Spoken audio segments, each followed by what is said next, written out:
Reste en ligne. On met la vidéo. Exact. Là, je te vois pas. Hein? Ah oui? Non, je te vois pas là. Je te vois pas. Voilà. Non, ça Mais passe pas. de mon côté, la télé, Oui, mais tu vois, mais moi, je te vois pas. moi je te vois, mais c'est que la vidéo ne marche plus chez moi.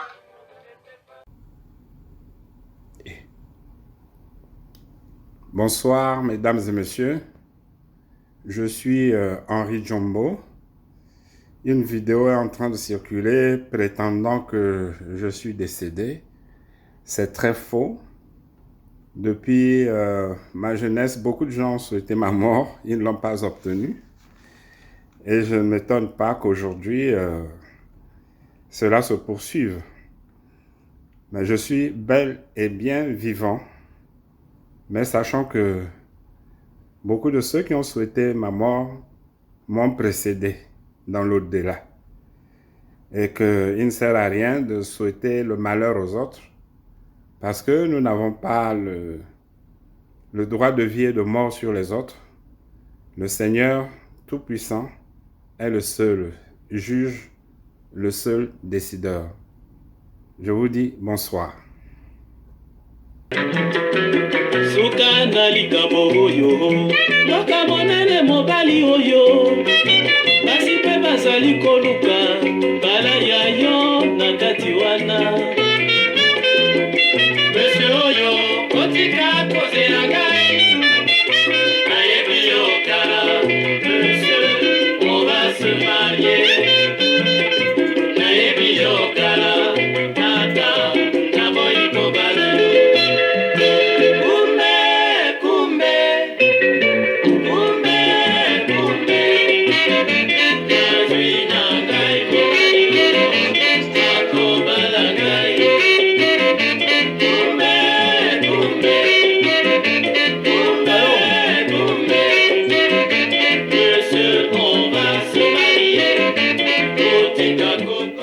Allô? Allô? Oui, bonjour. Bonjour, colonel Longhi Emmanuel Noël. Alors, merci. Vous êtes en direct avec la Radio Forum. Justement, on vous a annoncé et on a commencé par cette musique qui vous rappelle un peu votre jeunesse et votre parcours. Est-ce que vous m'entendez? Je vous entends très bien. Donc, si vous m'entendez très bien, c'est une très bonne chose. Donc, on démarre notre émission. Alors, je voudrais que vous me parliez de votre parcours. Parce que le colonel Longhi Noël, c'est Monsieur Ouf, les tout premiers gendarmes de la République, ceux qui étaient recrutés tout juste avant l'indépendance et qui ont servi la République loyalement. Et jusqu'au coup d'État de Kinganga, vous étiez gendarme. C'est après que on vous a déversé tous dans l'armée. Après, vous deviendrez un officier de l'armée de l'air.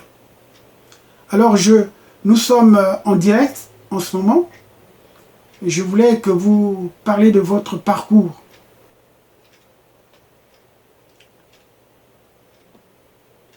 Oui, merci maître, j'ai bien entendu la question. En effet, j'étais gendarme. Bon, j'étais gendarme, j'étais fier de l'être d'ailleurs, parce que ma génération ne voulait pas faire de service militaire. Ils ne voulaient, surtout les gars de Boule, les gars de Brazzaville, ils ne voulaient jamais aller ni à l'armée, ni à la police, ni à la gendarmerie. Bon, mais moi et certains d'autres, on s'est dit, mais pourquoi pas nous? Pourquoi seulement les autres et pourquoi pas nous? On a pris des risques, nous sommes rentrés dans la gendarmerie et je ne le regrette pas. Bon, parce que j'ai travaillé pour le pays. Et dans la gendarmerie, j'ai eu la chance d'accéder au grade supérieur, en fonction de ma capacité, bien sûr, et j'ai été nommé commandant des brigades de gendarmerie au nord à Forocé, au centre à Bouenza et au sud à Badimoukaï. Donc je servis mon pays en tant que gendarme, en tant que responsable de la gendarmerie. Et j'en suis très fier. Malheureusement, comme vous le savez, la politique, bon, vous savez, en politique, on n'a ni tort ni raison. Celui qui fait de la politique fait ce qu'il veut s'il a la majorité. Donc, j'ai servi mon pays, honnêtement, au nord, au centre comme au sud. Et j'en suis très fier. Maintenant, je ne suis plus gendarme, je suis à la retraite et je suis avec un œil très vigilant la politique de mon pays. Parce que je suis congolais d'abord. Je suis d'abord congolais. Alors, qu'est-ce qui se passe au pays? Bon, maintenant, ceux qui dirigent notre pays, est-ce qu'ils suivent la bonne voie ou la mauvaise voie? Bon, s'ils suivent la bonne voie, tant mieux pour nous. Mais si c'est la mauvaise voie, qu'ils acceptent les critiques. Parce que, en politique, on n'a toujours pas raison, comme on n'a toujours pas tort.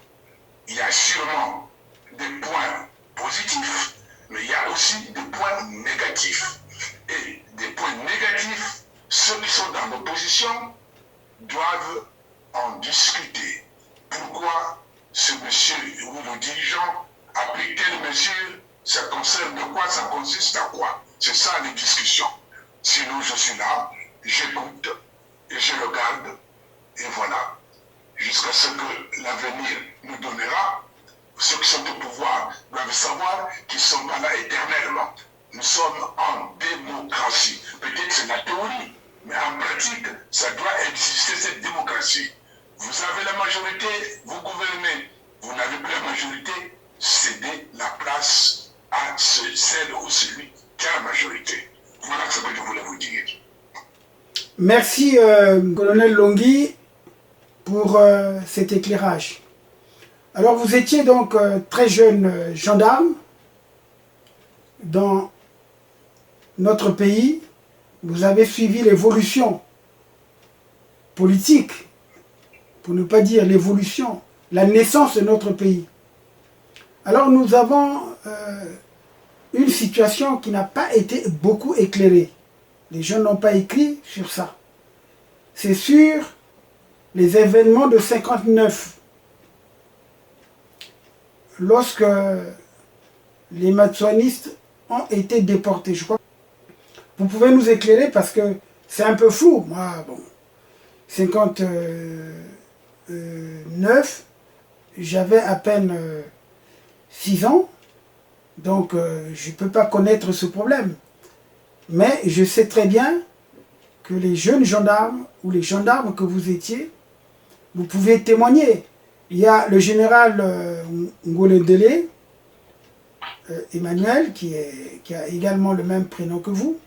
Lui, c'était aussi un sous-officier à l'époque de la gendarmerie. Il avait été recruté pendant la colonisation. Donc c'est pour ça que je voulais avoir un éclaircissement. Il faudrait que vous qui êtes des témoins, vous fassiez ce récit pour que les gens ne déforment pas les faits. Qu'est-ce qui s'est réellement passé en ce moment-là? Le général Ngolendele avait publié dans son ouvrage, que je vous montre là, cet ouvrage intitulé « Au service du Congo ». Il a publié en 2 tomes chez l'Harmattan. C'est un ouvrage publié en 2012. Alors chez l'Harmattan, je pense que les auditeurs peuvent peut-être commander cet ouvrage à l'Harmattan. Au service du Congo, mon témoignage, tome 1 et tome 2. Il y a les tomes 2. Il me l'avait dédicacé. Voilà, il y a une dédicace qui est là. Le grand frère me l'avait dédicacé dès qu'il est sorti en 2012. Bon, voilà ce qu'il dit. À propos justement des matsouanistes, le 17 juin 1959, les partisans de Yulu s'en prennent de nouveau aux Matsuanistes pour leur désobéissance civile, fait de nouveau déplorer des pertes humaines et matérielles. Malheureusement, cette bagarre fut suivie de plusieurs autres, notamment le 23 juillet et le 23 décembre. Cette dernière fois, ce sont les Matsuanistes qui préconisent de venger leurs victimes de juillet. La Cour criminelle spéciale du 23 décembre 1959 jugea 135 Matsuanistes, toujours pour refus de payer l'impôt et de prendre la carte d'identité. La déception des Matsuanistes est grande et la nécessité pour Yulu de s'adapter aux impératifs d'hommes d'État est pressante. Il le dit à la page 85 et on poursuit. Les Matsuanistes savent que Yulu ne fera pas ce que Jean-Félix Tukaya n'a pas pu faire, c'est-à-dire découvrir le lieu de détention où les Blancs avaient caché André Matsua, qui pour certains n'était pas mort, puisqu'on n'a jamais vu sa dépouille. Après avoir compris qu'il ne pourra pas canaliser comme il le voulait le mouvement matsuaniste, Yulu combattra résolument la forme de désobéissance civique que prend cette secte politico-religieuse, caractérisée par le refus de se faire recenser, d'être possesseur d'une carte d'identité et de payer l'impôt. J'étais déjà gendarme, c'est lui qui le dit, et j'avais donc un certain sens du civisme. Je trouvais curieux que cette opposition qui pouvait avoir des arguments solides à une certaine époque, notamment avec les maltraitances que subissaient les Noirs lors de la collecte des impôts, arriva jusqu'à la période de Yulu, qui était à ses débuts dans l'exercice de l'autonomie. Je me dis qu'il fallait que le président Yulu soit vraiment excédé pour qu'il livre ceux de son ethnie à la police et à la gendarmerie dans des conditions si dures. Ils étaient en effet regroupés dans les entrepôts de la zone industrielle de Mpila, quelquefois attachés ou menottés avant d'être déportés vers le nord du pays. Voilà. Voilà, c'est comme ça que lui, il explique ça. Il y eut des morts, parmi eux mutés en novembre 1961 à Fort-Roussé. Je les trouve sur place dans le camp contigu du peloton mobile de gendarmerie. Je ne comprenais pas la philosophie de Yulu. Pourquoi les exportait-il par centaines vers le nord, en tout cas dans toutes les régions du nord, logés dans les locaux scolaires ou dans les camps. Ils furent plus de 1000 Matsuanistes à être ainsi déportés. Certains rentrèrent sur Brazzaville à pied après plusieurs jours de marche, d'autres se fondirent dans les populations du nord, y exportant la culture lari. Ils pratiquaient le maraîchage, la vannerie, fabriquaient les meubles en liane, etc. Curieusement, partout où les Matsuanistes arrivaient, ils s'intégraient facilement aux populations locales, jusqu'à ce jour. Il n'y a jamais eu, dans un seul district du Nord, des conflits liés à cette cohabitation. Cependant, une question m'obsédera toujours. Pourquoi les déporteraient-ils vers le Nord? Alors, voilà ce qu'il a dit. Donc, ce n'était pas seulement vers le Nord, puisqu'ils ont été déportés partout, sauf dans le Pool. Puisque vous avez su bien le dire. Vous m'entendez bien, Ronel? Oui. Voilà. Donc, voilà un peu la réalité de ce que dit Emmanuel Ngolondele. Qu'est-ce que vous pensez de ce qu'il a? Parce que moi, par contre, ce que je sais, c'est que les Matsuanistes étaient partout. Bon, il n'y a pas que le Nord. Lui, il a voulu prendre ça de son côté en parlant du Nord, ce qu'il avait vu. Mais en fait, en réalité, les Matsuanistes étaient déportés partout. Et puis le nombre, on ne le connaît pas. Ça, c'est aux historiens, peut-être de faire des recherches. Mais là, déjà, c'est une contribution de ce que fait le journal Emmanuel Ngolondele Mongo dans son ouvrage. Non, je suis en face de vous, plus précisément au téléphone. Vous pouvez également m'éclairer sur cette situation. Bon, effectivement, vous avez parlé de Ngolondele. À l'époque, il était adjudant. Moi, j'étais marchand de logis-chef. Donc, il était un peu plus gradé que moi. On se trouvait au nord.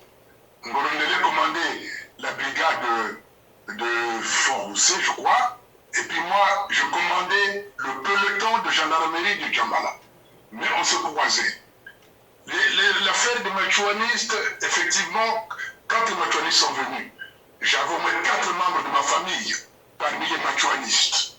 Et quand ils sont venus à Djambala, parce que je commandais le peloton de gendarmerie, le peloton de gendarmerie, ça dit que je m'occupais de toute la sécurité du nord du pays. Donc, ce n'était pas une brigade, parce que la brigade, c'est 5-6 personnes. Mais le peloton, j'avais 100 et quelques 200 gendarmes. Donc, j'étais là pour commander le peloton pour la sécurité de tout le nord du pays.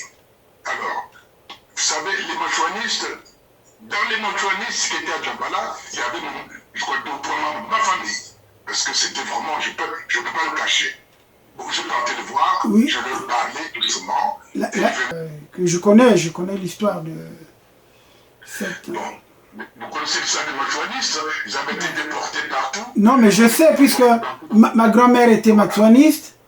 Eux, bon, voilà. Eux, ils étaient machuanistes et yulistes. Parce que eux, ils n'ont pas subi ce qu'on a fait subir aux machuanistes, notamment qui étaient dans la région de Brazzaville et tout. Parce que ceux qui ont été déportés, c'est ceux qui étaient dans Brazzaville, mais pas ceux qui étaient à l'intérieur du pôle. C'est pour cela que ma grand-mère, mon grand-père et mes grands-oncles ont échappé à cela. Je connais un peu cette histoire. Dans tous les pays, hein, les machuanistes, on les trouvait au nord, au centre et au sud. Ils ont été déportés partout. C'est-à-dire que dans les grands centres, hein, ils étaient à Djambala, ils étaient à Forossé, ils étaient à Dolisie, ils étaient dans le cuir. Ils étaient déportés partout. Hein. Des groupes de 10-15, 10-15, 10-15. Effectivement, pour nous, moi aussi, j'avais des membres, quand j'étais à Djambala, j'avais les membres de ma famille. Il y en avait ma tante, et puis sa petite sœur, etc. Bon, mais qu'est-ce que vous voulez, j'étais gendarme. Ils étaient déportés. Bon, déportation, ça veut dire qu'à l'Agnable, ils sont là, on leur a donné un camp, des maisons, ils étaient logés. Bon, on ne les maltraitait pas. D'abord, ils faisaient des paniers, pour passer le temps, ils faisaient des paniers, ils vendaient des petits trucs.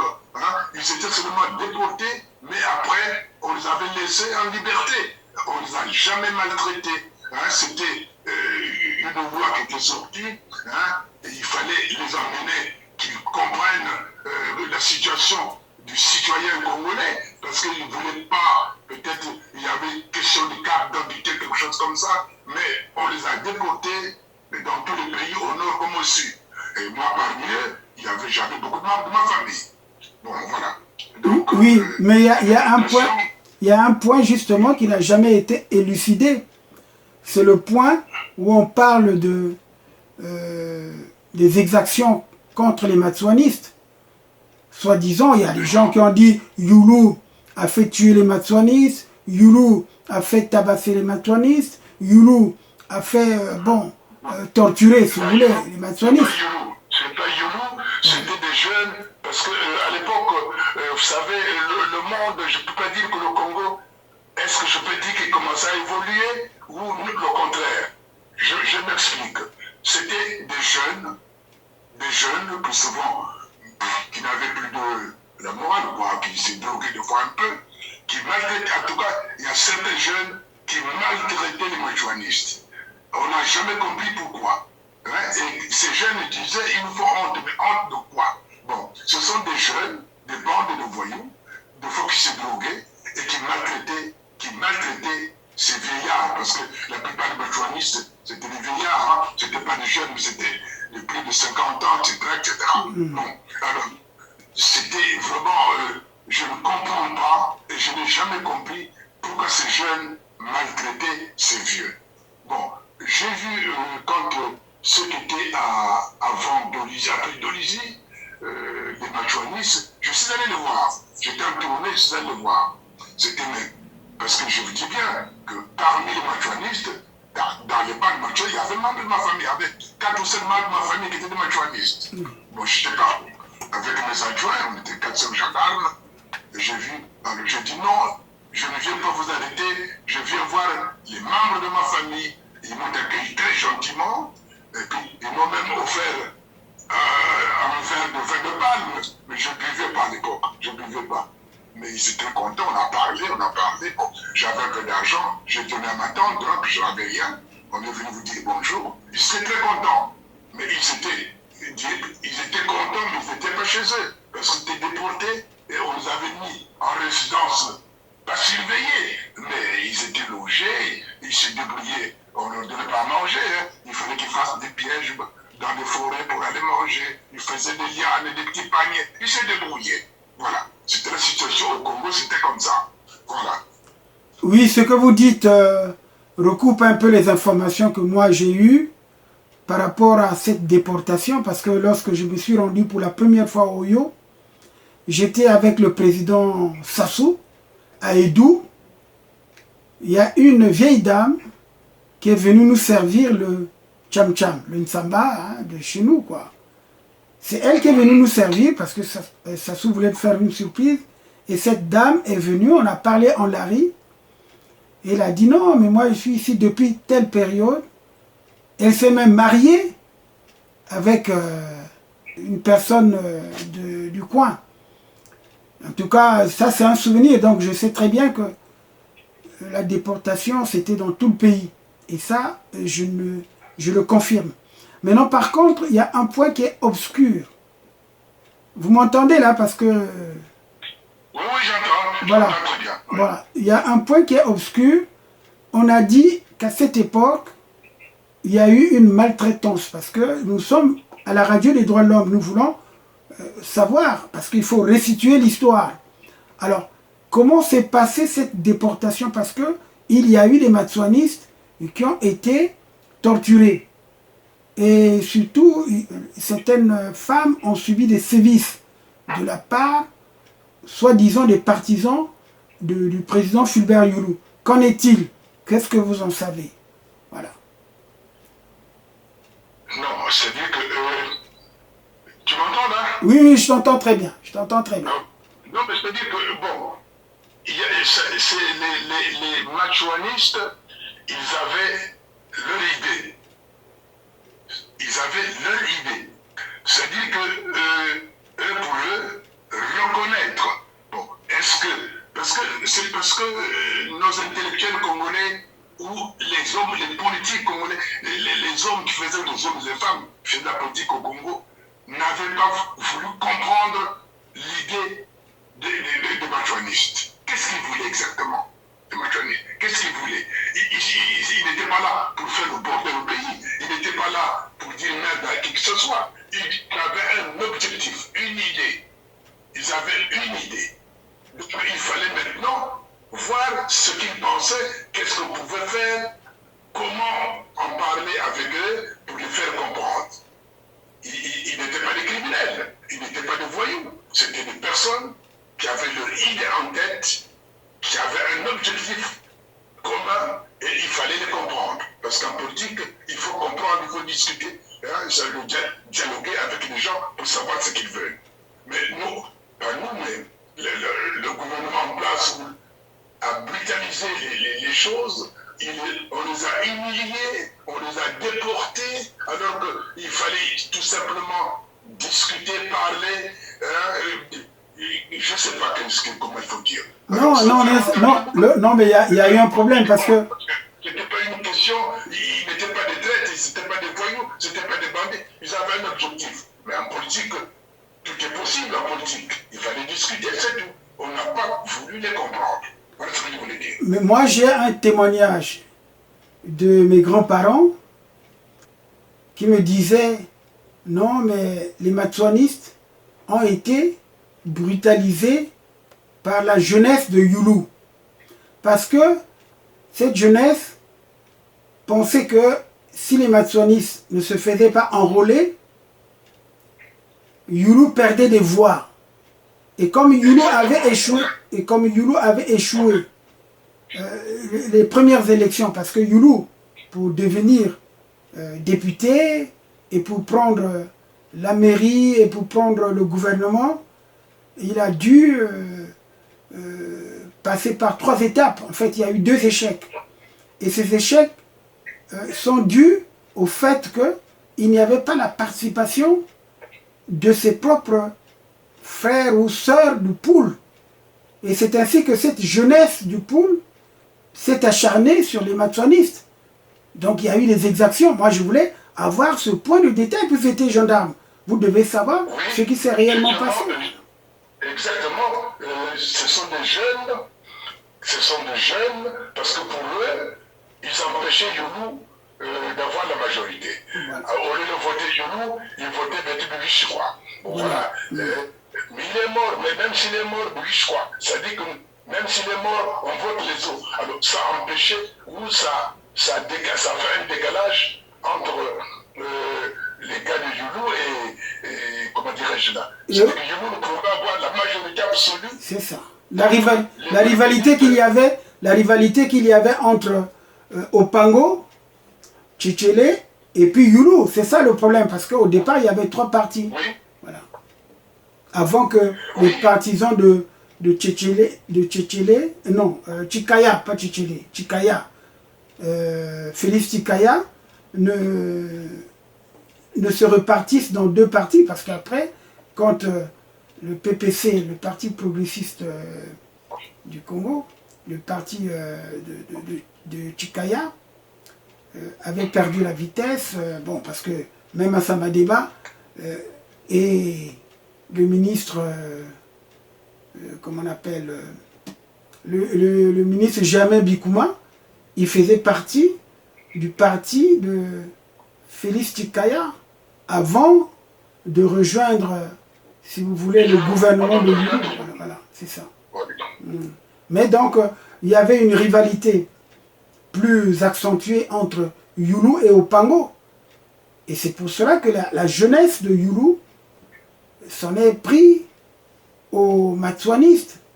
Maintenant, je voulais savoir, parce qu'il y a quand même des vérités que vous connaissez et tout, qui étaient à la tête et tout. Parce que Youlou, il a sanctionné ces jeunes qui ont voulu faire des exactions en son nom. En fait, c'est bon. C'est vrai qu'à l'époque... Attends, maître, il y a eu, tu sais, il y a eu un petit mélange là, parce que quand les jeunes, d'abord, Youlou, on voit tous ces nationalistes là qui ne voulaient pas voter. On les a épargnés dans le pays, au nord, comme au sud, comme au centre. Je dis bien, on les a épargnés dans tous les pays. Mais ce n'est pas lui, attendons-nous, ce n'est pas lui, parce que lui, il n'était pas gouverneur. Parce que tout dépendait de la métropole. La métropole, c'est la France. La France, quand il y a eu la loi cadre, il faut voter. Il y a transfert de certaines responsabilités au territoire d'outre-mer. Et ces territoires d'outre-mer, parce que le Congo, c'était un tome. Parce qu'il y avait les DOM et TOM. Les TOM, c'est les territoires d'outre-mer. Les DOM, c'est les départements d'outre-mer. Donc, maintenant, le Congo faisait partie des territoires d'outre-mer. Donc, tout était géré par Paris, par la métropole. Et c'est pour cela qu'il y avait un représentant, il y avait un gouverneur qui était sur place à Brazzaville. Même lorsque le président Opango devient Premier ministre, parce que le tout premier ministre du territoire d'outre-mer du Congo, c'est-à-dire du moyen Congo, c'est Jacques Opango. Maintenant, après, il y a eu Fulbert Youlou. Cette brutalité s'est faite par les éléments de Youlou, c'est-à-dire la jeunesse de Youlou. C'est pour ça que je voulais dire. Parce que, bon, moi, mon père deviendra président du parti de Youlou à Bakongo en 1960. Donc, c'est pas avant. Et moi, j'ai vu dans les éléments que papa... Bon, j'étais très jeune, donc... quand j'ai vu les archives de mon père et tout, j'ai vu, on parlait d'un certain... C'est pas Kolela, qui était un jeune qui dirigeait le parti de Youlou dans les quartiers nord, parce que c'était vers Potopoto et tout ça là.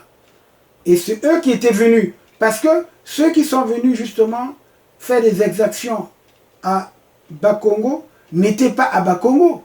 C'était la jeunesse de Youlou qui était dans les quartiers nord. Et ça, c'est ce que j'ai comme élément. Alors, je voulais avoir la certitude. Il faut qu'il y ait un témoignage. Parce que les gens ne parlent pas.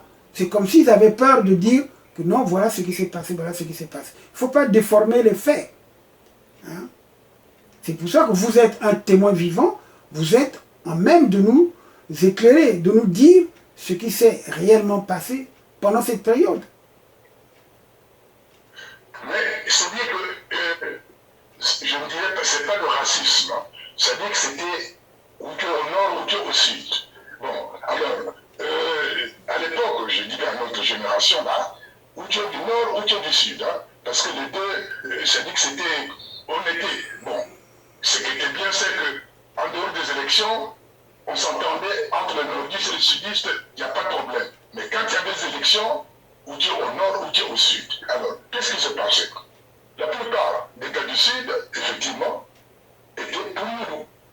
Et la plupart des gars du nord, la majorité, étaient pour celui qui était au nord, comprendre.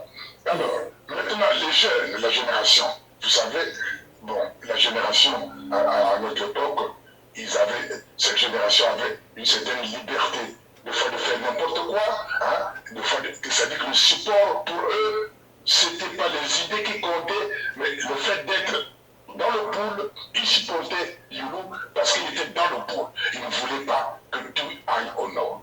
C'était pas les idées qu'on supportait, mais non, c'était l'homme du pool. Nous sommes au pool, on ne veut plus que ça aille au nord. C'était comme ça. Bon, alors, on ne peut pas poser la question à qui n'a pas posé la question. Youlou, il est du sud, après. On s'en fout des idées qu'il a, on supporte Youlou parce qu'il est du sud. C'était ça.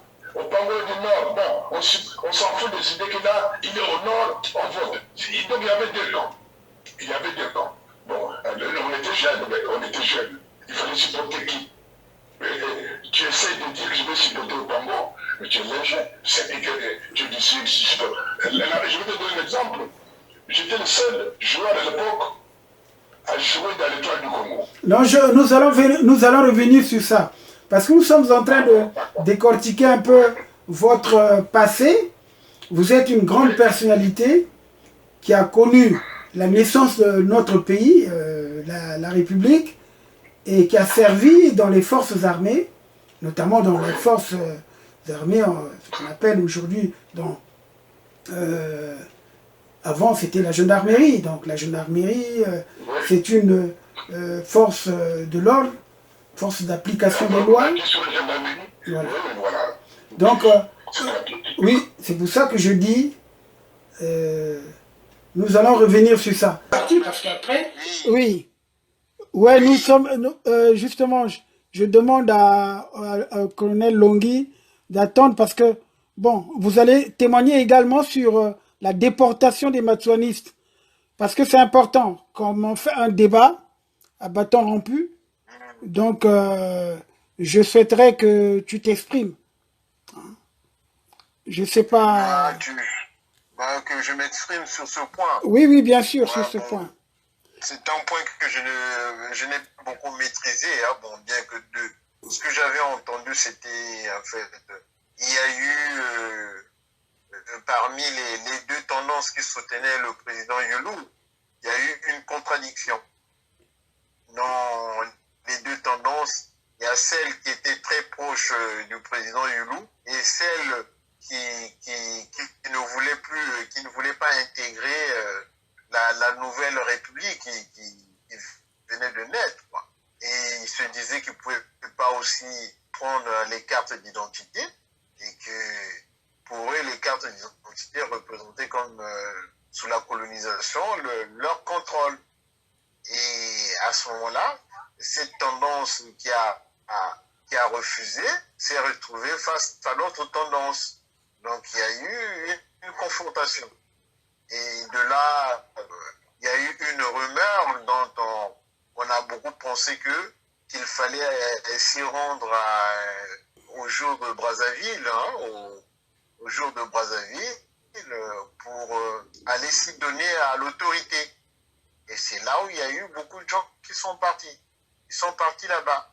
À ce moment-là, quand les pouvoirs publics ont dit que non, mais il ne fallait pas faire cela et qu'il fallait sortir de là. C'est là où il y a eu les incidents ont commencé à se faire.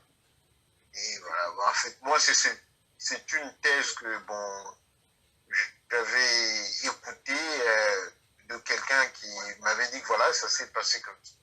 En fait, bon, Justement, c'est-à-dire que le problème que nous avons, c'est la reconstitution, justement, de ce puzzle, en fait. Parce que, jusque-là, c'est énigmatique, parce que les gens écrivent.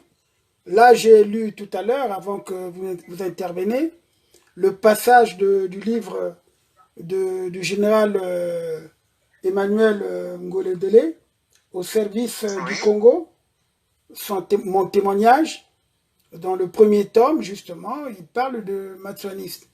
Bon, maintenant, nous savons bien aussi qu'il y a eu des gens qui ont dit que c'était la jeunesse de Youlou. Et Youlou n'était pas d'accord avec cette jeunesse qui avait commencé à maltraiter les maçonnistes.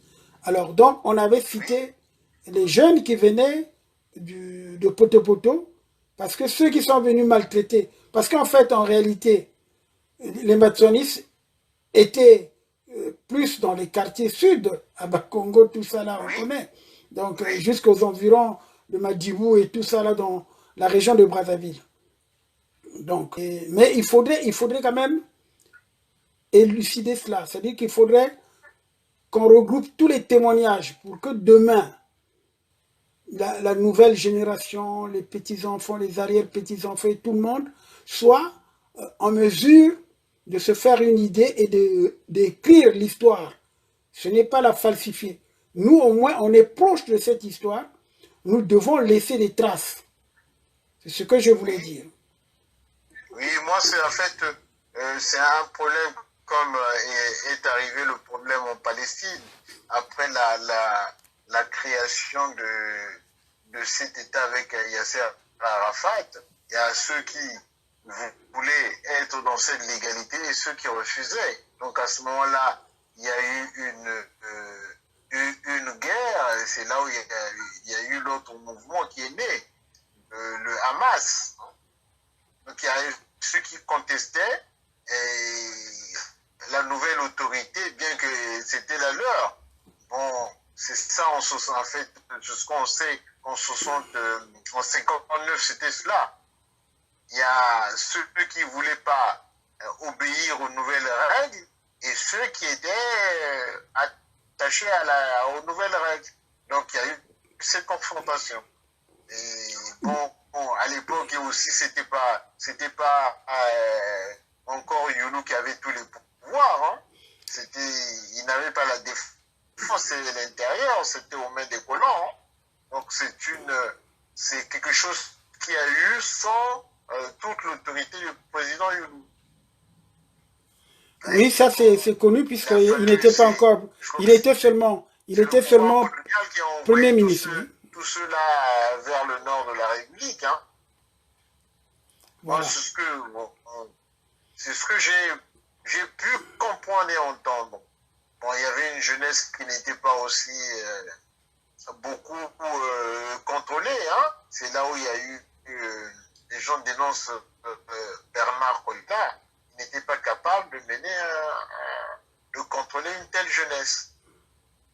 Non, mais lui, il dirigeait une frange. Il dirigeait une frange. Bernard Kolela était de la jeunesse de Youlou, c'est certes.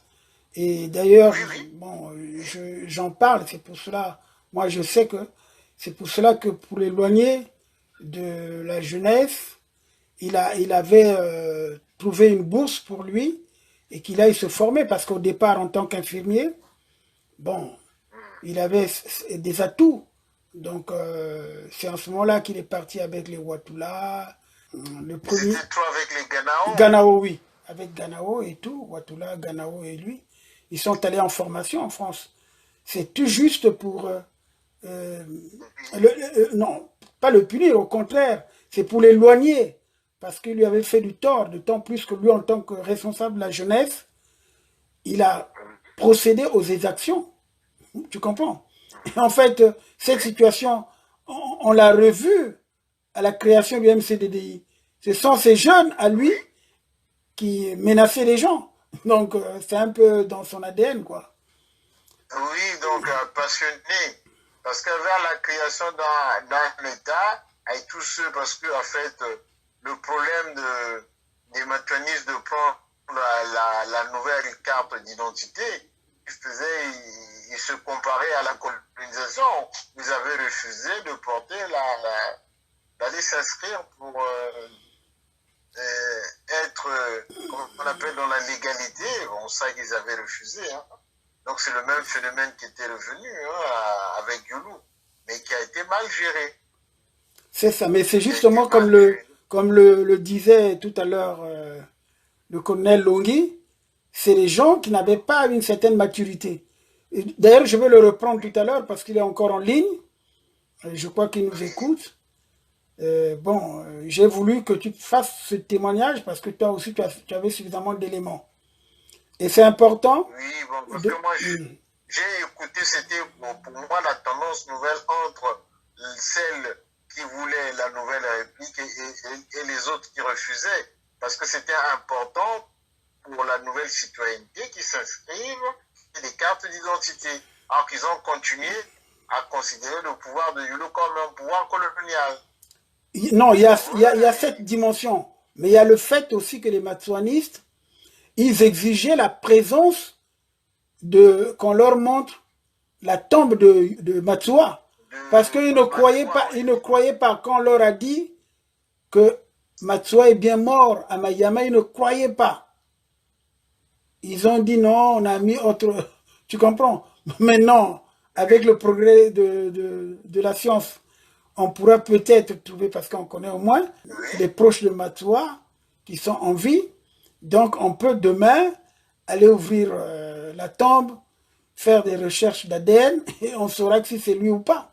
Hein? Oui, en tout cas, parce qu'en fait, dans le rapport fait par les Français, pour eux, ils disent qu'il est mort de dysenterie. Oui, c'est ça. Non, mais moi, c'est ce que justement ma grand-mère m'avait... C'est-à-dire que ceux qui partaient à... On appelle... Attends, ceux qui partaient... Didier Gondela a écrit sur Matsoua. Oui. Donc, j'ai pour toi, il faut que tu le prennes aussi. Parce que ça, il y a longtemps qu'il l'a envoyé, qu'il a dédicacé. Et dans cela, il y a... Je sais, j'ai lu quelques éléments, quelques extraits. Mais on va faire une émission spéciale sur ça, justement. Quand j'aurai le livre, je vais l'appeler, on va faire une émission spéciale pour parler de ce livre correctement et pour que ça soit ventilé. Non, c'est un travail documentaire important qu'il a pu faire. Non, c'est vrai. Non, ce sont des éléments que nous connaissons par des témoignages. Par exemple, quand je parle souvent de Henri Michel Tachiwouni, et Tachiwouni sait très bien puisque c'était un compagnon de Matsoua. Quand il partait prier à Elela, Elela c'est vers Mayama. Et quand il a fait la prison à Mayama, effectivement, il est mort de dysenterie. Et ça, c'est clair. Hein? Ça, moi, j'ai ce témoignage. Mais comme les gens, vous savez, chez nous, on peut te faire dire U à la place de O. Tu comprends? Et c'est ça qui se passe, l'abrutissement. Les gens déforment tout. Quelqu'un qui vient comme ça, il vient dire oui. Pourtant, il voit bien que c'est A, mais il va dire non, c'est pas A, c'est U. Il tient à tout prix à faire croire aux gens que c'est U, alors que c'est A. Tu vois, c'est exactement ce qui se passe, parce que cette déformation hein, que nous avons, c'est fake news. Tu as suivi, tu m'as posé la question sur tout à l'heure sur Henri Djombo. Oui, mais il est passé. J'ai fait passer tout à l'heure, je referai passer le message qu'il m'a envoyé. Parce que moi, j'étais obligé de lui envoyer le message. Il a même rigolé, il a dit, bah, mais écoute, puisque tu fais une intervention, bah, écoute, il faut porter un démenti, je suis en vie. Voilà, il a fait un message. Non, c'est important parce que la culture du mensonge, c'est celle-là qui domine maintenant le Congo. C'est la culture du mensonge. Nous, le travail que nous faisons, c'est pour édifier la jeune génération, parce que nous sommes un jeune pays, un jeune État, nous ne sommes pas encore une nation, nous sommes un jeune État, et en étant un jeune État, et les archives, parfois, les gens qui les brouillent. Par exemple, le cas de Sassou, qui a presque fait perdre les archives du Congo. Imaginez, par exemple, ils ont fait la compilation des journaux de... Lui, c'était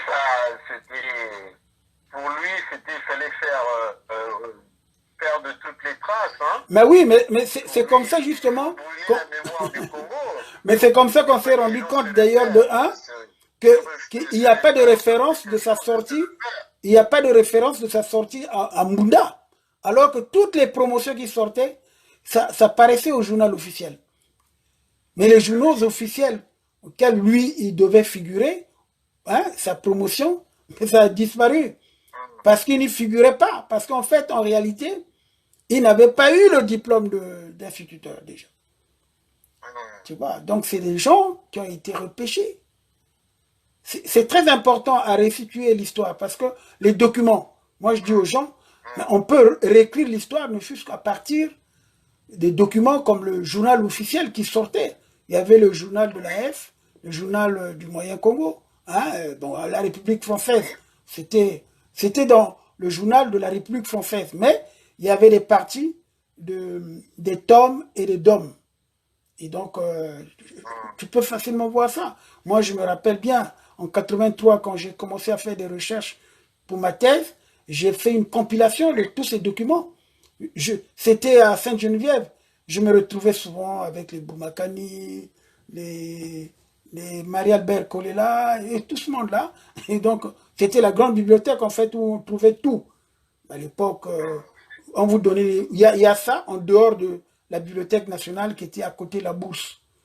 Et là aussi, nous avions la possibilité d'avoir tous les documents qui concernent le Congo.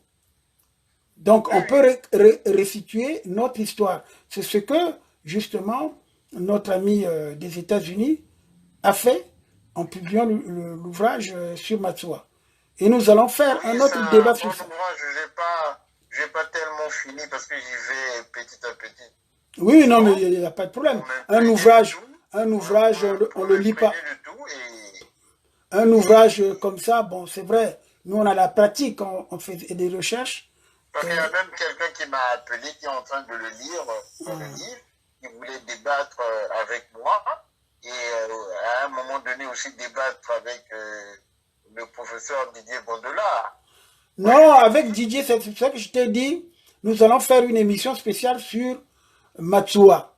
Et là, c'est une partie justement de l'histoire du Congo que nous sommes en train de parler. Parce que ce qui est important, c'est faire connaître notre histoire à cette jeune génération pour que demain, eux, ils ne déforment pas ce qui s'est passé. Hein? Aujourd'hui... Parce que ceux qui sont venus en 1963 sont allés contre le président Yulu en déformant tout contre lui. Donc, mais c'est pas pour rien. Ils n'étaient pas objectifs. Non, ils n'étaient pas objectifs.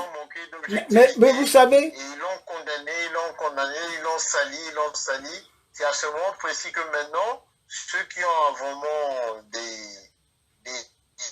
bonnes données, qu'ils puissent dire non, c'était pas comme ça s'est passé comme ça, pour éclairer la population, avec la population soit dans la vérité. Et cette vérité leur permettra demain de juger des choses bonnement. Et mais c'est ça. Avec cette période, la période de Sassou et la période de Marien Wabi, et de Massama Deba, dont nous avons certains qui sont encore vivants. Oui, non, mais pour ça, il n'y a pas de problème. En tout cas, la période de Youlou, au moins, sa chute, jusqu'à aujourd'hui, moi, je peux dire oui, j'ai les documents parce que j'ai la documentation. Ça, non. Mais moi, la période qui me paraît un peu plus difficile à cerner, c'est cette période-là. Je voulais bien comprendre comment ça s'est passé parce que j'ai les témoignages des grands-parents, j'ai eu les témoignages de certaines personnalités, également de Martial Sinda aussi. Martial Sinda aussi. J'ai eu aussi le témoignage du vieux Joseph Senso. Lui aussi, il a apporté sa touche parce que à l'époque où il y avait l'affaire des Matsuanistes, et lui, il était maire de Brazzaville. Tu vois? Le vieux Senso était maire de Brazzaville. Salut à tous ceux qui nous envoient des messages là. J'ai vu Bienvenue Piaka, c'est bien, c'est une bonne chose. Suivez le débat parce que je vais terminer avec le colonel Longhi Et je pense que nous allons reprendre l'entretien avec le colonel Longhi.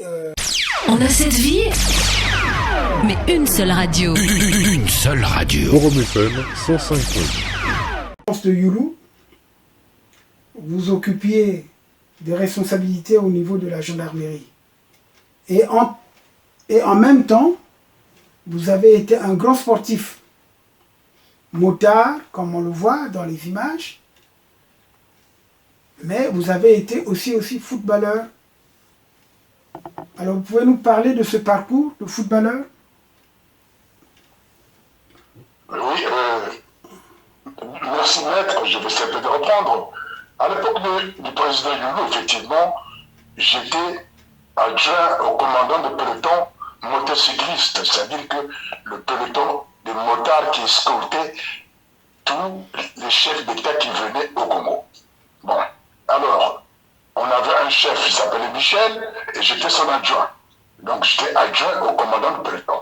Et quand le chef Michel était rentré en France, j'ai pris donc le commandement du commandant de peloton motocycliste pour escorter tous les chefs d'État qui venaient au Congo, au Brazzaville. Voilà, c'est la question donc tu m'as posée. Bon, sur le plan sportif, effectivement, vous savez, j'étais très jeune, un peu élégant, et j'ai joué dans l'Étoile du Congo. Alors, pourquoi l'Étoile du Congo? Effectivement, étant du Poul, étant originaire du Poul, les sportifs, enfin, nos supporters souhaitaient que je joue dans Diable Noir. Vous savez, à l'époque, quand vous êtes du Sud, c'est Diable Noir, vous êtes du Nord, c'est l'Étoile du Congo. Et moi, j'ai joué dans l'Étoile du Congo. Alors, un jour, par exemple, il y avait un match contre le Diable Noir, j'ai marqué un but contre le Diable Noir. Mais mes parents, dans la rue Condorcet à Bakongo, il y a eu, on a lancé des bouteilles pleines de pétrole, hein, etc. On a caillassé. La parcelle saccagée, hein, que j'avais trahi, la race, quelle race que j'avais trahi, je ne sais pas pourquoi. Oui, à l'époque, on appelait race. Effectivement, à l'époque, on appelait race. Parce que nous, dans nos les actes de naissance, on mettait race Balali ou race Basundi. Je vois, c'était comme ça. C'est-à-dire qu'à l'époque, j'étais un traître pour eux. C'est-à-dire que le fait d'être le pour que je joue dans le Congo, j'étais un traître dans le Congo. Je ne pouvais pas circuler, je ne pouvais pas. C'est-à-dire que chaque fois que je marchais dans la rue, ils m'insultaient, ils m'injuriaient. Bon, tant pis. Heureusement que j'étais soutenu par les... parce que l'Étoile du Congo avait des dirigeants de l'Afrique de l'Ouest, en plus des nordistes, qui me supportaient. Et chaque fois, quand j'avais match, bon, je restais, au lieu de revenir à mon Congo, je restais à Petit Poteau, avec les dirigeants du Congo, hein, ils me prenaient pour leur fils, quoi, c'était pas. Mais le sport, c'est-à-dire qu'ils mettaient le racisme dans... Je jouais dans le Congo parce que, pour moi, c'était une équipe, pour moi, qui m'intéressait beaucoup, et je jouais là, effectivement, à l'époque. Quand tu es du Poul, c'est Diable Noir. Quand tu es du Nord, c'est Diable du Congo. Dans le du Congo, je suis parti. En plus, Bokaka est venu. Donc, dans l'équipe du Congo, on était 2 ou 3, les gars du Poul. Mais j'étais le premier. Mais j'ai souffert, hein. J'ai souffert parce que, étant le premier Lari joué dans le du Congo, pour eux, les Lari, j'avais trahi la race. J'avais trahi le Poul. Alors, il s'agissait du sport. Vous voyez? Bon, enfin. Peu importe, c'est l'histoire, hein. C'est passé. Voilà. Donc, ma jeunesse sportive, j'ai été heureux, mais j'ai souffert. Parce que, quand j'habitais au Congo, j'étais jeune. Pour eux, j'avais vendu la race. Je ne sais pas comment, j'avais vendu la race. Mais il fallait, je suis là, je devais jouer dans Diable Noir. Mais je n'aimais pas cette équipe-là. Je ne sais pas pourquoi, je n'aimais pas cette équipe-là. Il y avait de la danse, il y avait de tout le monde là. Je n'aimais pas cette équipe. Je préférais jouer dans le Congo. Parce que dans le Congo, j'avais des amis, comme un sorcier, comme un dolou, comme tout ce qu'il faut. Donc, je jouais avec eux. Je voulais dire, à l'époque, quand vous jouez dans l'Étoile du Congo, le pendant, c'est-à-dire qu'au niveau de Diable Noir, il y avait, quelles sont les vedettes qui étaient là à l'époque? Ces vedettes là. Allô? J'ai pas entendu, Là, je t'entends mal. Tu as dit quoi? Je m'en fous parce que... Non, mais de toute façon, à cette époque-là, on ne peut même pas parler du racisme ou du tribalisme. Non, la preuve en est que nous, qui sommes nés à Bakongo, grandis à Bakongo, mais on s'amusait bien avec les gars de Poto Poto. Et de Wenze. Wenze est venu après. D'ailleurs, Talanga a été... c'est une invention de Massamba Deba, Talangaï.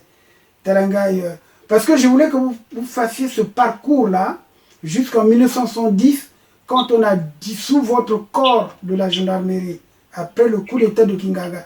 Je voulais qu'on fasse cette étape-là, parce qu'on va faire plusieurs émissions, historiques. Il faut reconstituer l'histoire par les témoignages. Vous êtes l'un des derniers survivants de cette période. Donc, à partir de ce moment, en tant que doyen, vous devez éclairer la jeune génération. C'est pour ça que j'ai insisté sur l'affaire de la déportation des matsuanistes. Je voulais bien qu'on éclaire cette situation parce que c'est très important. Moi, j'ai eu un témoignage de par mes grands-parents, mes grands-oncles, et j'ai eu papa, il est mort un peu plus jeune, donc il n'a pas pu me donner l'éclairage. C'est d'abord en fonction des dossiers que j'ai trouvé de mon père, qui était président du parti de Yulu à Bakongo, celui qui a acheté même la permanence, parce que la permanence est dans notre rue, la rue Berlioz. Et à partir de ce moment, j'étais curieux, parce que ces dossiers, je les avais depuis mon adolescence. Quand je suis venu en France, la première chose que j'ai pu faire, c'est regarder ces dossiers et comparer. Et quand je faisais mes recherches, je me suis dit, mais ça c'est intéressant. Ce sont des choses que les gens ne connaissaient pas. Et c'est en ce moment-là que j'avais découvert qu'il y avait un leader de la Nyanga Louessé, qu'on appelait à l'époque, je crois que c'est maintenant on appelle Mosinjo, c'est maintenant Lekumu. Ce leader-là, même Yuru a dit, si lui il était rentré, c'est lui qui aurait pu être le leader du Sud, en remplacement de Chikaya. Tu vois, Félix Chikaya. Parce que lui, il a combattu, c'est le lieutenant François Ngongo, d'Outre-mer. Alors, je ne sais pas si vous avez entendu parler de ce nom-là, d'Outre-mer. Oui, donc je disais que je veux que vous me restituiez l'histoire de notre pays à travers votre témoignage. C'est-à-dire l'histoire se fait en fonction des témoignages. C'est le récit du passé, mais qui se fait par les témoignages. Et après, il y a une transcription de ce témoignage qui est oral. Voilà. Mais tu sais, maître, je peux vous dire, franchement, qu'à l'époque, c'était pas, on ne supportait pas quelqu'un, on ne supportait pas un homme politique parce qu'il avait des idées. Non, mais parce qu'il était du coin. Je vous dis franchement, ça c'est l'expérience que j'ai eue, des gens, parce que j'ai vécu ça, on ne supportait pas un candidat parce qu'il avait des idées uniquement, on le supportait parce qu'il était de coin, parce qu'il était de Poule, donc on supporte, même si ses idées sont bonnes ou quoi, on le supportait. Celui qui était au nord, c'était ça à l'époque. Donc, dire à quelqu'un que, non, là-bas à l'époque, c'est vous êtes de Poule, quelqu'un qui est de Poule, on va voir où les gens, vos collègues sachent que tu supportes quelqu'un, tu es pris pour un traître. Donc à l'époque, c'était la maturité politique, on n'en avait pas encore. On n'a pas la maturité politique. Alors que maintenant, on peut supporter celui qui est au nord, celui qui est au sud. Hein? Ça, mais à l'époque, non. Tu es du sud, mais tu supportes quelqu'un qui est du sud. Même, tu ne connais même pas ses objectifs, ses propositions, ses idées, mais le fait qu'il soit du sud, originaire du sud, tu le supportes. Mais maintenant, non. Maintenant, on a tous ouvert les yeux. Maintenant, on supporte quelqu'un qui a des bonnes idées.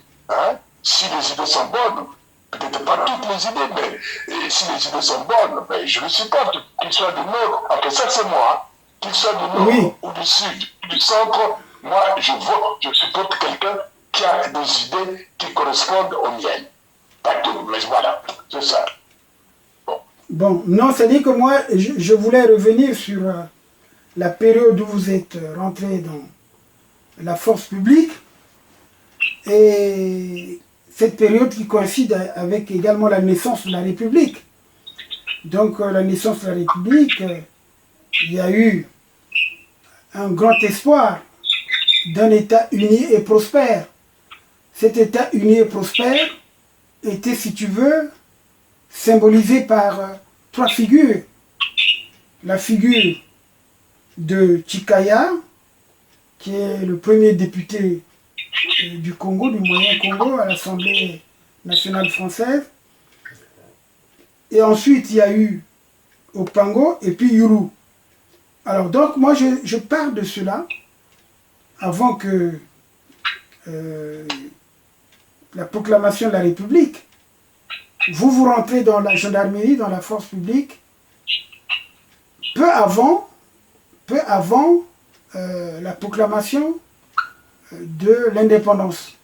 Donc, quand vous rentrez, vous êtes jeune gendarme, vous avez vu l'évolution des choses, et c'est ce que je voulais que vous relatez ici. C'est vrai qu'il y a des anecdotes. Tout à l'heure, nous avons suivi la chanson « Monsieur, on va se marier ». Mais cette chanson, moi j'ai su que tu étais l'un des concernés dans la chanson. Parce que c'est les gendarmes qui étaient les gens, si vous voulez, les fonctionnaires, qui étaient beaucoup plus appréciés de par leur propreté, la tenue, et également... Surtout par notre discipline, surtout. Mais bien sûr, mais les gens, la gendarmerie, mais c'est la discipline, c'est la loi, c'est l'ordre. Donc, vous étiez apprécié par la population. Et lorsqu'on est apprécié par la population, il faut savoir que la junte féminine ne peut que suivre. C'est pour cela quand Pamelo m'a dit, mais la chanson, monsieur, on va se marier en 60, quand il a chanté ça en 67, 68, monsieur, on va se marier, mais il disait qu'il y a un certain ouf. Ben, il ne savait pas que moi, après, je veux te connaître, un certain ouf, qui était gendarme, il faisait l'équitation, il était sur les chevaux, il était sur la police montée, la gendarmerie montée. Alors donc, c'est ce que je voulais que tu récites. Donc, gendarme, il faisait l'équitation. Oui. Quand je suis dans la gendarmerie, j'étais d'abord jeune, beau garçon, sportif, très élégant, et j'étais connu. C'était un ami. Hein? Alors, deuxièmement, à l'époque, j'avais, vous savez, à notre époque-là, j'étais gendarme, footballeur, j'étais connu par la jeunesse. Ça veut dire que ma génération, je faisais quelqu'un de connaître ouf à l'époque, c'est connaître un sportif, un homme très élégant à l'époque, j'étais très bien. Bon, alors donc, il y avait, pour raconter n'importe quoi, que j'aimais les femmes ou que les femmes, etc., etc. Bon, ça c'est l'évidence même. Hein. Quand tu es élégant, tu es sportif, tu es connu, et les jeunes filles ou les femmes, hein, bon, je n'étais pas professionnel de femmes. Mais non, comme ça, on n'a pas dit ça. Mais c'est-à-dire que le contenu de la chanson, monsieur, on va se marier, c'est-à-dire que, en fait, monsieur, on va se marier, c'était les gendarmes. Mais vous n'étiez pas nombreux. Demain, même comme ça, tu pourras apporter ta touche. J'étais un peu perturbé par un certain nombre de choses, et notamment le retard qu'on a eu lorsque j'ai appelé Brazzaville. Il y a pas mal de situations et tout, avec ces fake news-là. Il fallait donc s'assurer, parce qu'il y a même des gens qui avaient dit... Apporter un démenti formel. Non, c'est apporter, c'est comme d'ailleurs ce qu'a fait le général Benoît Mundelengolo, dont on disait qu'il était dans le coma et tout. Alors là, on m'a dit qu'il est sorti. Il était en train de danser. Oui, mais justement, mais je ne sais pas pourquoi, il y a cette manie-là de souhaiter la mort des gens. Mais attendez, il faut plutôt souhaiter la mort. Il faut plutôt souhaiter la mort de Sassou. Moi, je crois qu'il faut commencer par Sassou. C'est un pays qui est dans le chaos. Il y a plus d'informations. Il n'y a plus d'objectivité dans le pays. Oh, Le c'est pays malheureux, ne vit hein. plus, c'est un pays qui n'existe plus. C'est un pays qui est dans le chaos. Quand un pays est comme ça, il n'y a aucune maîtrise, quoi, hein. Tous les citoyens sont en guerre contre les autres contre les autres.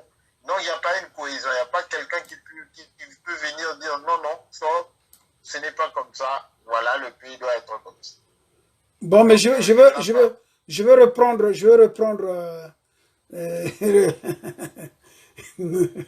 le colonel Longhi, hein, parce que franchement là, bon, hein, on a encore un problème là, technique. Bon, mais écoute, Fernand, je pense qu'on va conclure, hein, il y a trop de coupures, hein. On va clore l'émission, quoi. Ouais, je crois que c'est ça. Bon, mais écoute, je te laisse la parole pour clôturer et puis, hein, tu comprends. Après je vais remettre la fameuse chanson. Je suis très réjoui du fait que de plus en plus, tu essaies d'accompagner les Congolais à connaître leur histoire et surtout d'en discuter, de rappeler les doyens, ceux qui n'ont pas eu cette chance-là, avec ta radio, hein, de parler de ce qu'ils étaient avant, de ce qu'ils sont devenus aujourd'hui. Ça, c'est une bonne chose. Il faut continuer dans cette démarche, dans ce chemin, afin d'éclairer la nouvelle génération, comment a été le Congo, comment les gens se sont comportés par rapport à ce que nous voyons aujourd'hui, le chaos d'aujourd'hui, hein, où il y a un camp qui est contre les autres. Il faut dire que les Congolais doivent vivre autrement. Il faut tracer un nouveau contrat social qui permettra aux Congolais de vivre autrement, de dire qu'il n'y a pas seulement la haine pour un peuple ou bien pour les autres. Il y a quelque chose qui peut nous unir, qui peut dépasser ce que nous sommes. Hein. Voilà. Oui, donc, ça, c'est mon message. Hein. Non, mais c'est un bon message. Je pense que les gens ne comprennent pas ça comme ça. Hein. De toute façon, il faut édifier les Congolais. Il faut les édifier. Il y a trop de gens qui sont prétentieux. Il y a des gens qui sont également des abrutis, hein, finalement, qui confondent les choses. Parce que dans toutes les sociétés, vous ne pouvez pas tous être des parfaits. Non, impossible. Donc, mais il faut élever la conscience des gens. Il faut élever... bon, je suis en train de chercher la fameuse chanson de Monsieur, on va se marier. Oui, on va terminer avec ça. Je vais chercher. Oui. Tu sais que ça m'avait fait rigoler quand il avait dit ça. Et quand j'ai vu Ouf ici, je lui ai dit, monsieur, on va se marier. Il a rigolé, il a dit, ah, tu connais ça? Il a dit, mais oui, c'est l'auteur lui-même. L'auteur m'a dit comment il a fait cette chanson. Hein? Il avait cité certains noms. Et surtout, tu sais, le corps de la gendarmerie, il y avait beaucoup plus de gars de ce qu'on appelle aujourd'hui le Niboland. Ils étaient nombreux. Oui. Et puis... ouais, surtout beaucoup de Babembe. Voilà. Ouais, donc, il m'a expliqué. Majoritaire dans ce corps-là. Il m'a expliqué. Donc, non, c'est très intéressant parce que c'est dommage. Pamelo est mort plus tôt. Je crois que il aurait pu... Trop jeune, il est parti trop tôt, quoi, ouais. 51 ans, je crois. Oui. C'est un talentueux, quoi, bon, que les gens n'avaient pas beaucoup compris, parce qu'avec la chanson telle que Congo Nabiso, et puis il y a aussi cette chanson-là dans Nazongi Mboka. Ah, Nazongi Mboka, ouais. On la mettra à la fin. Bon, pour le moment, on écoute d'abord la chanson qui arrive là, tout de suite là. Tu vas entendre, hein? On la met là.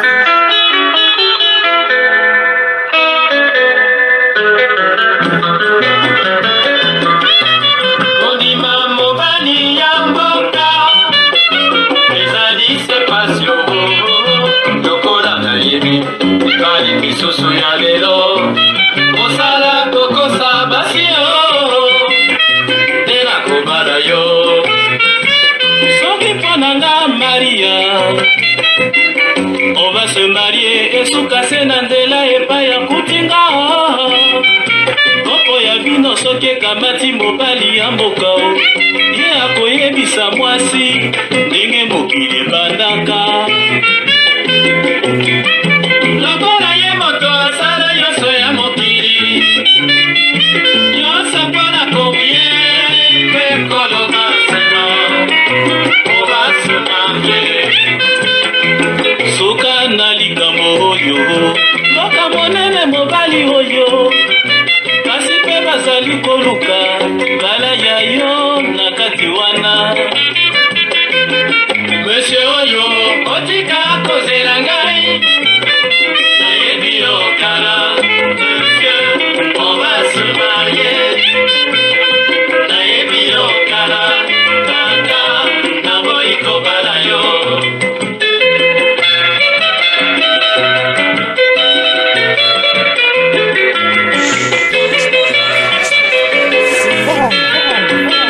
Forum FM 105.8.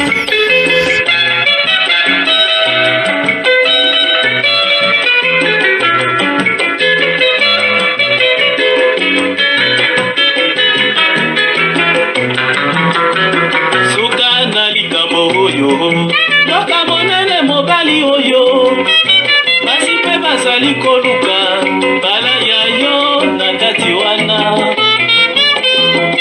Monsieur oyo otika kozela ngai nayebi yo kala Monsieur on va se marier nayebi yo kala tata naboyi kobala yo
Attachez vos ceintures. Attachez vos ceintures. Forum FM 105.8. Vous fait voyager. Maintenant. Ah oui, on avait dit oui. On va mettre. C'est formidable, hein, parce que ça te rappelle des périodes historiques où on était très petits. Hein. Oui, c'est ça. Hein?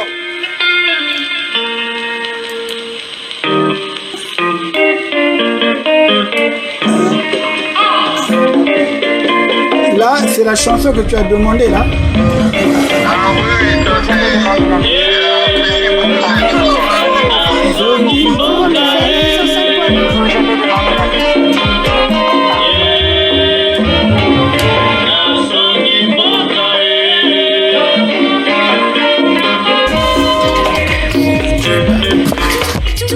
Tous les tubes français.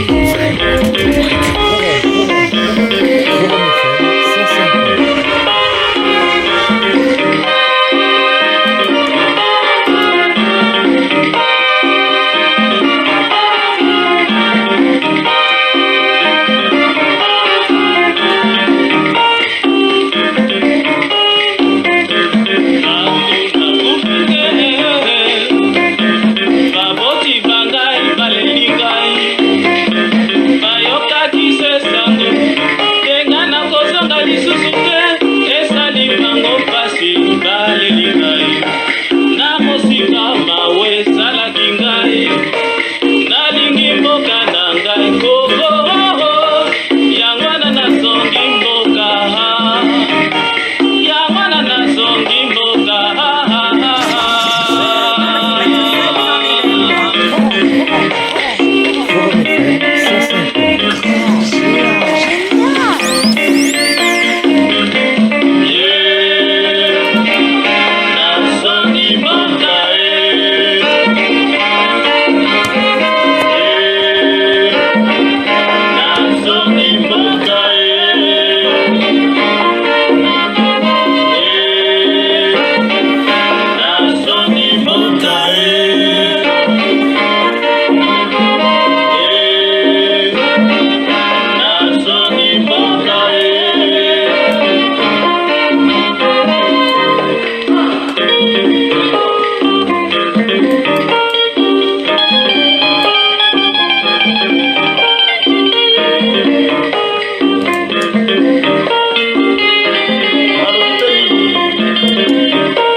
Je pense que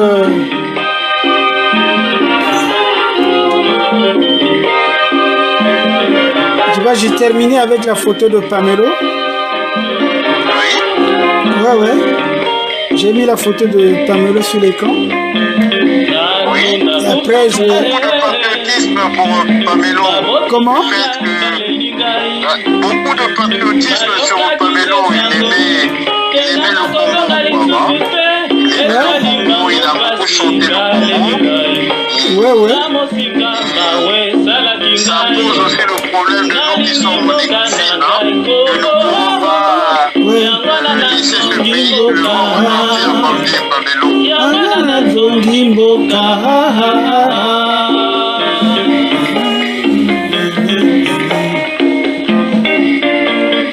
Et tu sais qu'il voulait remixer la chanson là avec Clara.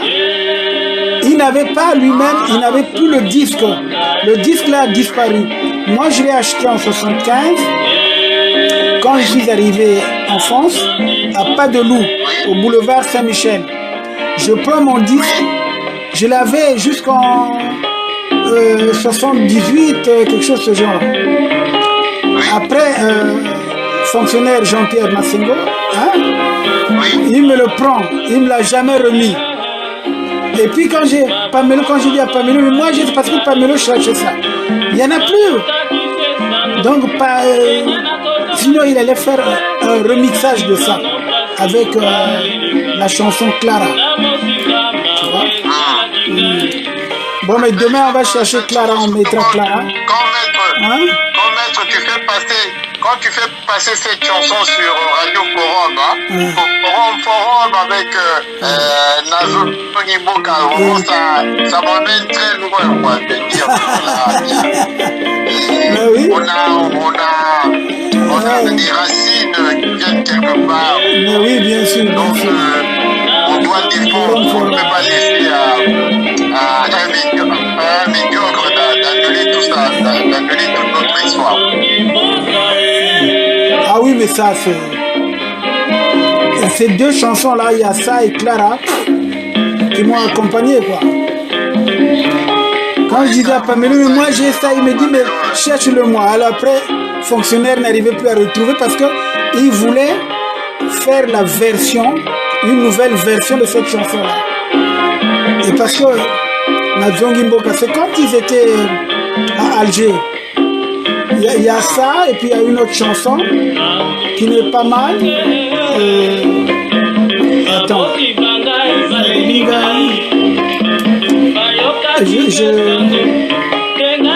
tu m'avais pas mis ces chansons-là, mais dans ce que tu m'avais. Hein? beaucoup mis des chansons religieuses dans le... Non, mais parce que ces chansons-là ont des jingles. Les chansons où il y a des jingles, on ne met pas. Si tu veux que je t'envoie ça avec des jingles, on mettra jingle. Ça, il n'y a pas de problème. Non, dans ce que tu m'avais fait, dans la clé USB là. Ah, ouais, on verra.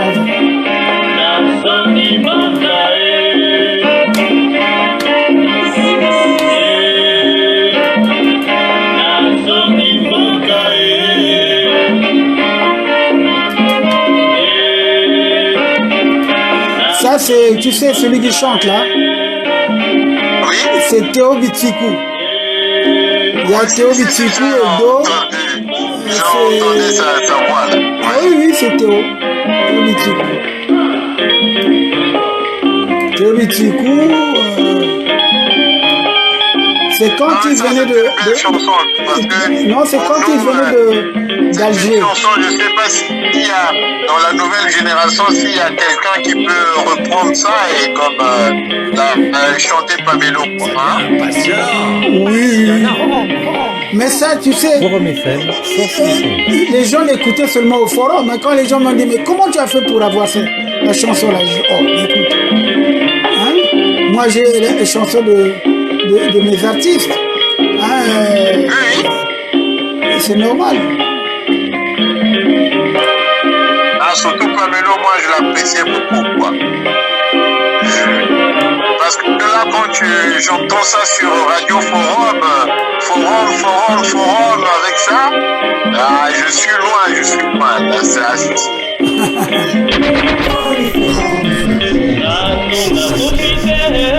Moi, j'aime. Balilingai bayokaki se sango senga na kodonga lisusu te esali bango pasi balilingai na mosika mawe esalaki ngai nalingi mboka na ngai Kongo yangana nazongi mboka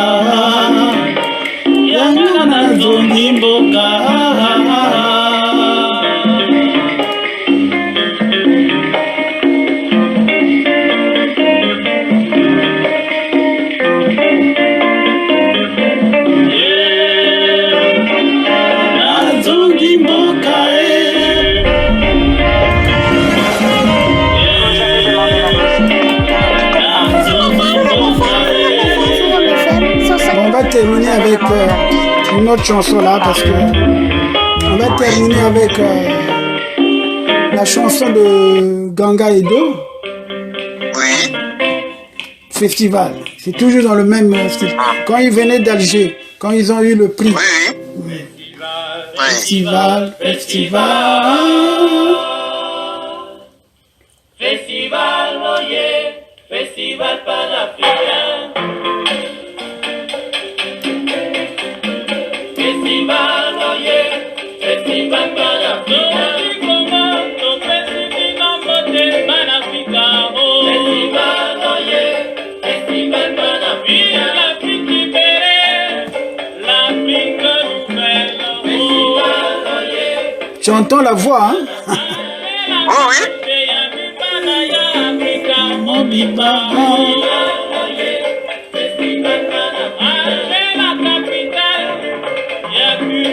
Africaine.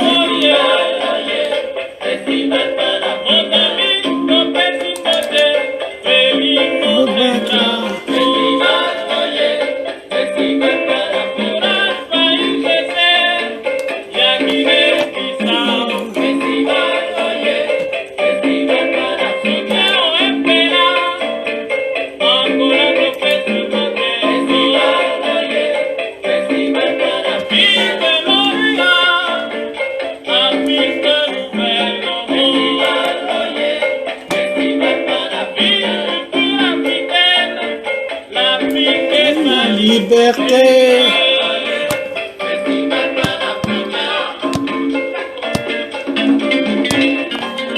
Asma.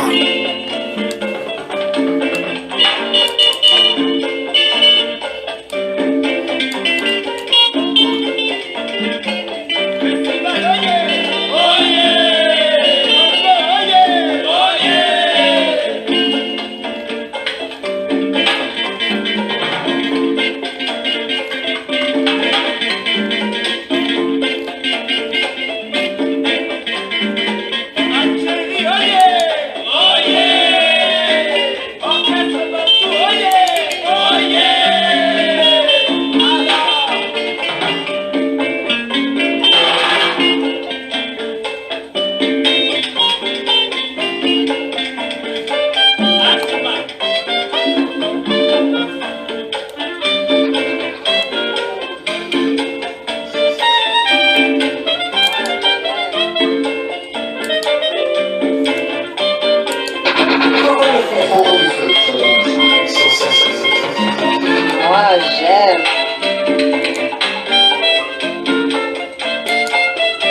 Donc avant de nous quitter, nous allons vous faire passer le démenti.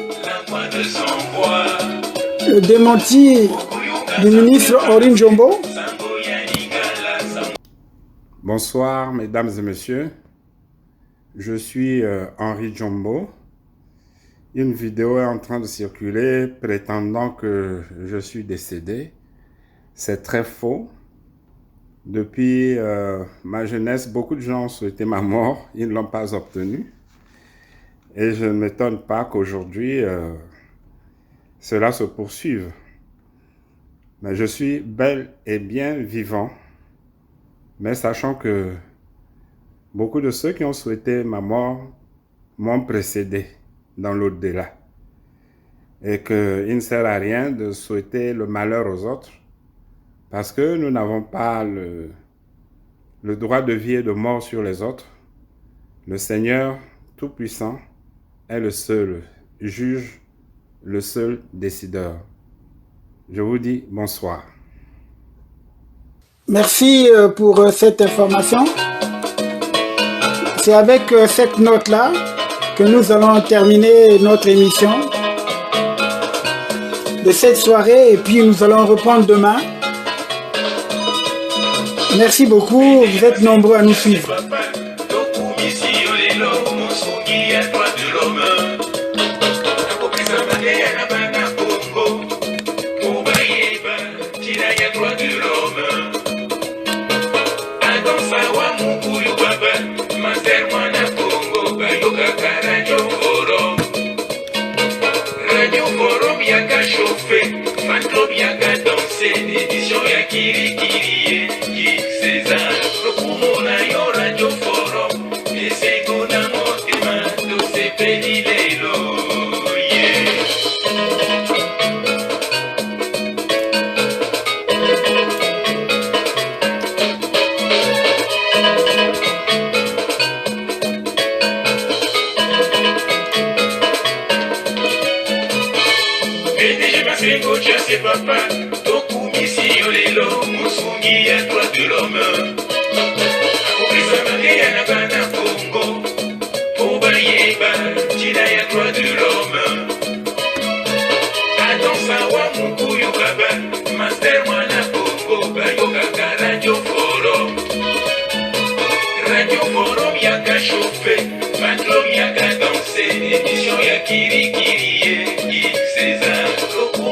Yo Radio Forum, esegona motema, tosepeli lelo, yeah.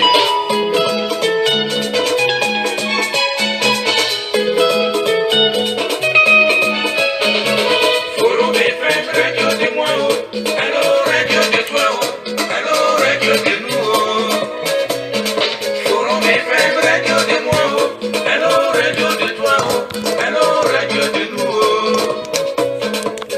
Foto mungali wenze Kalanda Congo Masengo Chiriki tere makabandilu Filula bazo mutabana Kisudi kingwali basina Bakongo makerekere sangolo Mayanga majikunga ngalingolo Bayokanga Radio Forum